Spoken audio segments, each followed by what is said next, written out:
Erupts absolutely. This is Aaron Russo, a filmmaker and former politician. To his left is Nicholas Rockefeller of the infamous Rockefeller banking and business dynasty. After maintaining a close friendship with Nicholas Rockefeller, Aaron eventually ended the relationship, appalled by what he had learned about the Rockefellers and their ambitions. I got a call one day from an attorney woman I knew, and she said, "Would you like to meet one of the Rockefellers?" I said, "Sure, I'd love to." And we became friends, and he began to divulge a lot of things to me. So he said to me one night, he said that there's going to be an event there, and out of that event, you're going to see, we're going to go into Afghanistan, so we can run pipelines from the Caspian Sea. We're going to go into Iraq to take the oil and establish a base in the Middle East, and we're going to go into Venezuela and try and get rid of Chavez. And the first two they've accomplished. Chavez they didn't accomplish. And he said you're going to see guys going into caves looking for looking for people that they're never going to find. You know, he was laughing about the fact that you have this war on terror. There's no real enemy. He's talking about how by having this war on terror, you can never win it because it's an eternal war, and so you can always keep taking people's liberties away. And I said, how are you going to convince people that this war is real? He says, but the media can convince everybody it's real. I mean, you know, it's just that you keep talking about things, you keep saying it over and over and over again, and eventually people believe it. You know, you created the Federal Reserve in 1913 through lies. You create 9/11, which is another lie.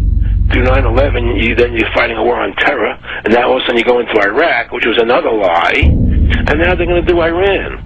You know, and it's all one thing leading to another, leading to another, leading to another. Now, I would say, what are you doing this for? What's the point of this thing? You have all the money in the world you ever want.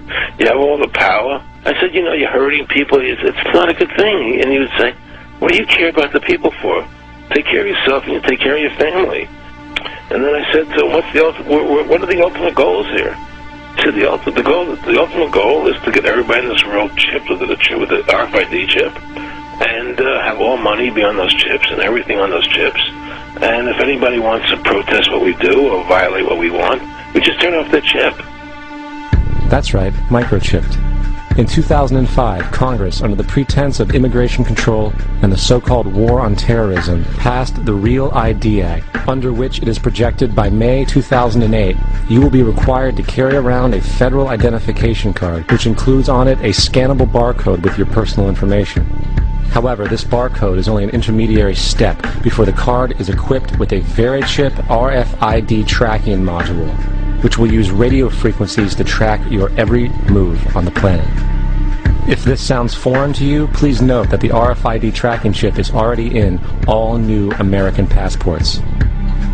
And the final step is the implanted chip, which many people have already been manipulated into accepting under different pretenses. We have a Florida family who are really pioneers in a brave new world. They have volunteered to be the first ever to have microchip identification devices implanted into their bodies. After 9/11, I was really concerned with the security of my family. I wouldn't mind having something planted permanently in my arm that would identify me. In the end, everybody will be locked into a monitored control grid where every single action you perform is documented. And if you get out of line, they can just turn off your chip, for at that point in time, every single aspect of society will revolve around interactions with the chips.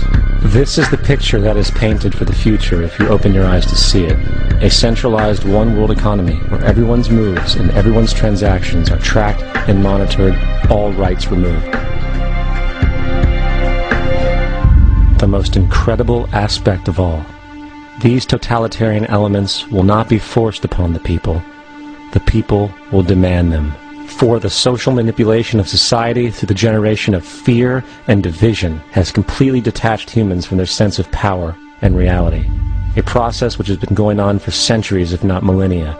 Religion, patriotism, race, wealth, class, and every other form of arbitrary, separatist identification and thus conceit has served to create a controlled population, utterly malleable in the hands of the few. Divide and conquer is the motto, and as long as people continue to see themselves as separate from everything else, they lend themselves to being completely enslaved. The men behind the curtain know this, and they also know that if people ever realize the truth of their relationship to nature and the truth of their personal power, the entire manufactured zeitgeist they prey upon will collapse like